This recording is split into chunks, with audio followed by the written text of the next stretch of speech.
హరి ఓం. ఆధ్యాత్మిక మిత్రులారా, ఈరోజు మనం మర్యాద పురుషోత్తముడైనటువంటి శ్రీరామచంద్రుని గురించి కొన్ని విషయాలను చర్చించుకుందాం. శ్రీరాముడు పరిపూర్ణ మానవత్వాన్ని సంతరించుకున్నటువంటి ఆది పురుషుడు. వేద ధర్మాన్ని ఆచరించినటువంటి అన్ని మర్యాదలను అనుకరించేటటువంటి మర్యాదా పురుషోత్తముడు. ఆయన విరాగిగా ఉంటాడు. అవిశ్రాంతంగా పనిచేస్తూ నిబద్ధతతో నియమాలను పాటిస్తూ ఉంటాడు. ఆయన ఎంత ఉన్నతుడు అంటే బ్రహ్మర్షులైనటువంటి వశిష్ఠ మహర్షి, విశ్వామిత్ర మహర్షి, అగస్త్య మహర్షులు యొక్క పరిపూర్ణమైనటువంటి ఆశీస్సులను పొందినటువంటి ధన్యజీవి. ఆయన ఒకసారి గురుకులం నుంచి వచ్చిన తర్వాత దశరథుడు వేటకు వెడతానంటే అతనికి రక్షణగా కౌసల్య సుమిత్రలు రామలక్ష్మణులను అతనితో పంపుతారు. ఆ రోజు ఒక పులి దశరథుడి మీదపై దాడి చేస్తే రాముడు తన ప్రాణాలకు తెగించి దశరథుణ్ణి కాపాడతాడు. దానితో దశరథుడు చాలా ఆశ్చర్యపోతాడు. ఆశ్చర్యపోయి, రామ, వృద్ధుణ్ణైనా నన్ను రక్షించడం కోసం ఎందుకు నీ ప్రాణాలను పణంగా పెట్టావు అని అడుగుతాడు. దానికి రాముడు ఏమంటాడంటే, అది నా ధర్మం తండ్రి, మిమ్మల్ని రక్షించుకోవడం నా ధర్మం అంటాడు. అప్పుడు దశరథుడు ఏమంటాడంటే, నేను నిన్ను ఇంతవరకు అశ్రద్ధ చేస్తూ వచ్చాను. నా ఓటమికి కారణం నీవే అని అందరూ అంటూ ఉంటే నేను కూడా దాన్ని నమ్మాను. నువ్వు బదులు ఇవ్వకపోతే అది నీ యొక్క లోపం అని భావించాను నేను. కానీ ధీరోదాత్త పురుషుడు మాత్రమే తనను అవమానించిన వాళ్ళని కోసం తన ప్రాణాలను బలంగా పెట్టగలుగుతాడు. ఒక రకంగా చెప్పాలంటే నా ఓటమికి నేనే కారణం. శత్రువు బలాన్ని అంచనా వేయకుండా ముందుకు వెళ్ళడం వల్లే అది జరిగింది. అంతవరకు నేను ఏ యుద్ధంలోనూ ఓటమిని పొందలేదు కాబట్టి ఎవరో చెప్పినటువంటి మాటని విశ్వసించి దానికి నీవే కారణం అని నేను నమ్మాను. ఈరోజు నీవు ప్రాణాలు తెగించి ఇలా చేయడం వల్ల నీ యొక్క గొప్పతనం నాకు తెలిసి వచ్చింది. ధర్మం కోసం నువ్వు ఏవైనా చేస్తావా రామ?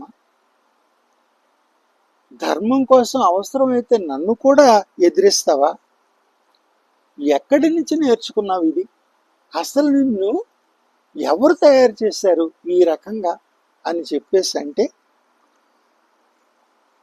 దాశరథి మీ ప్రతిరూపం తండ్రి, మీ నుంచే నేను ఈ లక్షణాన్ని స్వీకరించాను. ధర్మం అనేటటువంటిది రాజు కన్నా ఉన్నతమైంది, భగవంతుని కన్నా గొప్పది అని ఇక్ష్వాకు మహారాజు గారు ఒకసారి చెప్పారు. మీరు మీ పట్టాభిషేక సమయంలో ఇక్ష్వాకు మహారాజు గారు ఉల్లేఖించిన దాన్నే మీరు కూడా చెప్పారని గురుదేవులు నాకు చెప్పారు తండ్రి అంటాడు. చూడండి, 2 మాటల్లో అనేక సంఘటనలు గుర్తు చేస్తూ విషయాన్ని వివరించడం అనేటటువంటిది అందరికీ సాధ్యం కాదు. 18 సంవత్సరాలు రాజబంధువులు అనేక మాటలు అంటున్నా, తండ్రి నిరాదరణ చేసినా ఆయన ఎవరిని తప్పు పట్టలేదు. ప్రతి ఒక్కరిని కూడా సమంగానే చూడడం మొదలుపెట్టాడు. అంతే తప్ప ఆయనకు తెలిసిందల్లా ఒకటే, అవిశ్రాంతంగా తన చేయవలసిన పనిని నియమబద్ధంగా చేయడం మాత్రమే ఆయనకు తెలుసు. అంతటి ఔన్నత్యం ఎవరికి ఉంటుంది అసలు? అప్పుడు దశరథుడు మరొక మాట అంటాడు, యువరాజు కావాలనే కోరికతోటే నన్ను రక్షించలేదు కదా అని అడుగుతాడు. దానికి రాముడు ఏం బదిలిస్తాడంటే, యువరాజును చెయ్యాలని మీరు అనుకున్నా, నేను మిమ్మల్ని ప్రేరణ చేసిన రాజబంధువులు దానికి అంగీకరించరు, ఆ విషయం నాకు తెలుసు అంటాడు. చూడండి ఎంత అద్భుతమైనటువంటి ఇది. అంత అద్భుతంగా వాళ్ళు తన యొక్క విషయాన్ని చెప్తూ ఉంటే ఆశ్చర్యం కలుగుతుంటుందన్నమాట. అప్పుడు దశరథుడు నిర్ణయించుకుంటాడు, 18 సంవత్సరాలుగా ఇంత మహా అగ్ని పర్వతాన్ని తన హృదయంలో దాచుకుని ఎవ్వరికీ తెలియకుండా ఇంత ధీరోదాత్తంగా ఉన్నాడంటే ఇటువంటి వాడే యువరాజుకి అర్హత ఏర్పడింది ఇతనికి. కాబట్టి ఇతన్నే యువరాజును చేస్తానని అప్పుడు నిర్ణయించుకున్నాడు దశరథుడు. ఆ నిర్ణయించుకుని యువరాజ్య పట్టాభిషేకానికి చేయడం కోసం అన్ని ఏర్పాట్లు కూడా ఆయన చేసుకున్నాడు. ఈ రకంగా శ్రీరాముడు అనేక సంఘటనలలో ఎన్నెన్నో సంఘటనలు, వాటన్నిటి దగ్గర కూడా ఆయన ఈ రకంగా అన్నిటినీ ఎదుర్కొని ఇది చేస్తూ వచ్చాడు. వశిష్ఠ మహర్షి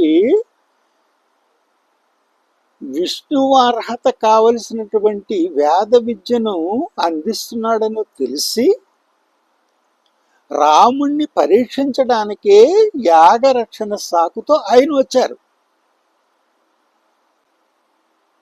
వశిష్ఠ మహర్షి ప్రేరణతో దశరథుడు దానికి అంగీకరించి రామలక్ష్మణుని ఆయనతో పంపితే సిద్ధాశ్రమం తీసుకువెళ్ళారు. తాటకి సుబాహుల్ని చంపుతాడని విశ్వామిత్ర మహర్షి భావిస్తే ఈయన ఏం చేశాడు, అసలు ఒక స్త్రీని వధించే పని బ్రహ్మత్వంలో ఉన్నటువంటి బ్రహ్మజ్ఞానే చేయలేడు. విశ్వహితాన్ని కోరుకునేటటువంటి రాముడు ఎలా చేస్తాడు?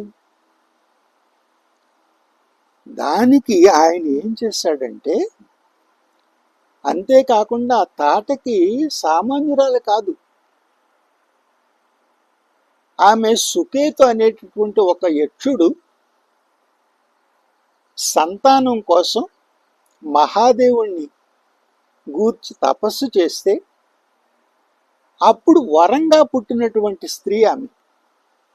అంతేకాకుండా ఆ సమయంలో ఆమె భర్త మరణించిన దుఃఖంలో ఉంది. దుఃఖంలో ఉన్నటువంటి వారిని కానీ, శరణు కోరినటువంటి వారిని కానీ, పారిపోతున్న వారిని కానీ వధించడం మహాదేవుని నియమాలకి విరుద్ధం. అన్ని విద్యలో నేర్చినటువంటి మహానుభావుడైనటువంటి శ్రీరామచంద్రుడు తాటకిని ఎలా వదిలిస్తాడు? ఆయన అక్కడ పరిశీలించాడు, సిద్ధాశ్రమంలో పరిశీలన చేశాడు. ఈ సుబాహు సిద్ధాశ్రమంలో విశ్వామిత్ర మహర్షి రసాయనిక ఆయుధాల మీద, ఔషధాల మీద పరిశోధనలు చేస్తుంటే అది రాక్షస సంహారం కోసం అని భయపడి అతను దాడి చేశాడు. దానివల్ల అక్కడ ఎవరికి ప్రాణహాని జరగలేదు. కాబట్టి రాముడు తాటకి సుబాహులను దగ్గరికి వెళ్ళి వాళ్లతో మాట్లాడి విశ్వామిత్రుని పట్ల ఉన్నటువంటి వాడి వ్యతిరేక భావాన్ని తొలగించి వాళ్ళకి బంధువులు ఉన్నటువంటి జనావాస ప్రాంతంలోకి వీళ్ళని పంపించి ప్రాణరక్షణ చేశాడు. దానితోటి విశ్వామిత్ర మహర్షికి విష్ణువు యోగ్యతకు కావలసిన అన్ని అర్హతలు శ్రీరాముడిలో ఉన్నాయన్న విషయం పూర్తిగా అర్థమైంది.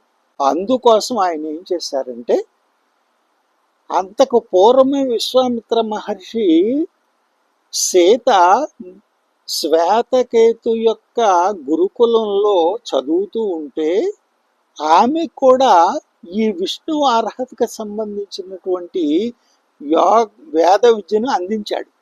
కాబట్టి విష్ణు అర్హతకి సంబంధించిన వేద విద్యను పొందిన సీతారాముల యొక్క వివాహాన్ని సంకల్పించాడు ఆయన. ఎందుకంటే శివధనుస్సును ఎక్కుపెట్టిన వారికే విష్ణు ధనుస్సును ధరించి ఖరదూషణాదుల వంటి మహాక్రూరులైన రాక్షసులను సంహరించేటువంటి అర్హత ఏర్పడుతుంది. అందుకోసం ఆయన మహాధనుర్యజ్ఞ సమయంలో రామలక్ష్మణులతో అటువైపు వెళ్తారన్నమాట. అసలు ఈ అస్త్ర విద్యలో ప్రథముడు అస్త్ర విద్యకు ఆది పురుషుడైనటువంటి మహాదేవుడు. ఆయన ప్రపంచం మహాప్రమాదంలో పడినప్పుడు మాత్రమే అస్త్రాన్ని ధరిస్తారు. ఆయన త్రిపురాసుర సంహారంలో మాత్రమే ఆయన ధనుస్సును పట్టుకున్నారు. ఆ తర్వాత శ్రీరాముడే ప్రథముడు, ఆ తర్వాత లక్ష్మణుడు, ఆ తర్వాత కర్ణుడు, ఆ తర్వాత బర్బరీకుడు, ఆ తర్వాత ఏకలవ్యుడు, ఆ తర్వాత మేఘనాథుడు, ఆ తర్వాత భీష్ముడు, ఆ తర్వాత ద్రోణుడు. ఈ 10 మంది కూడా అస్త్ర విద్యలో గొప్పవారు. మహాభారత యుద్ధం తర్వాత ఈ అస్త్ర విద్య వల్ల అనేక నాశనాలు జరుగుతున్నాయని శ్రీకృష్ణుడు ఈ అస్త్ర విద్యను తనలో లయం చేసుకున్నాడు. ఆ రకంగా ఈయన ఇది చేశాడు. తర్వాత మహాధనుర్యజ్ఞ సమయంలో శివధనుస్సును ఎక్కుపెట్టాలని దశాననుడు ప్రయత్నించాడు. ప్రయత్నిస్తే దాన్ని విశ్వామిత్ర మహర్షి అడ్డుకున్నారు. ఈ ధనుస్సును ఎక్కుపెట్టే అధికారాన్ని సీత అయోధ్య రాకుమారునికి ఇచ్చిందని చెప్పడంతో దశాననుడు వెనక్కి వెళ్ళిపోతే రాముడు ఆ ధనుస్సును ఎక్కుపెట్టడం జరుగుతుంది. ఆ తర్వాత వనవాస కాలంలో అగస్త్యాశ్రమానికి వెళ్ళినప్పుడు విష్ణు ధనుస్సుని అగస్త్య మహర్షి రామునికి ఇచ్చి రాక్షస సంహారం కోసం దీన్ని వినియోగించు అంటాడు. ఈ రకంగా శ్రీరామచంద్రుడు మహర్షులందరూ కోరుకున్నటువంటి రామరాజ్యం రావాలని మహర్షులందరూ కోరుకోవడానికి కారణమైనటువంటి శ్రీరాముడు ఎంత ఉన్నతుడు. అలాంటి శ్రీరాముని మీద అనేక రకాలైనటువంటి మాటలు చూస్తుంటే ఆశ్చర్యం అనిపిస్తుంది. ఈ సత్యార్థాలన్నింటినీ కూడా మీ ముందు ఉంచడం కోసమే అనేక రామాయణాల్లో ఉన్నటువంటి ఈ మార్మిక విషయాలని ఇలా మీ ముందు ప్రస్తావించేటువంటి సాహసం చేశాను. హరి ఓం తత్సత్.